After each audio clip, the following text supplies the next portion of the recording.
अस्सलाम वालेकुम नाज़रीन, धरती टाइम सां गॾु आऊं आहियां अब्दुल अज़ीज़ जतोई।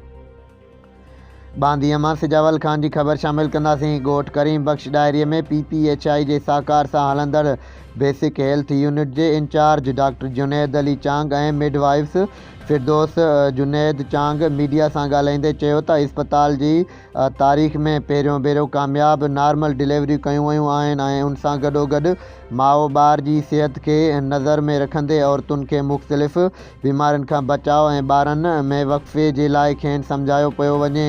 हुननि ॻाल्हाईंदे वधीक चयो त 5 साल खां घटि उमिरि वारे ॿारनि में ग़िज़ाई खोट खे पूरो करण लाइ इस्पताल में न्यूट्रिशन जो सिस्टम पिणु मौजूदु आहे ऐं ग़रीब ॿारनि खे हिन सहूलियत मां फ़ाइदो हासिलु करणु घुरिजे। जॾहिं त उन मौक़े ते ॻोठ जे मोज़िज़ एजाज़ अहमद डायरी ॻाल्हाईंदे चयो त बेसिक हेल्थ सेंटर में माहिर डॉक्टरी स्टाफ अमलो मौजूदु आहे ऐं माण्हुनि खे घुरिजे त इस्पताल में मौजूदु सहूलियतुनि मां फ़ाइदो हासिलु कनि।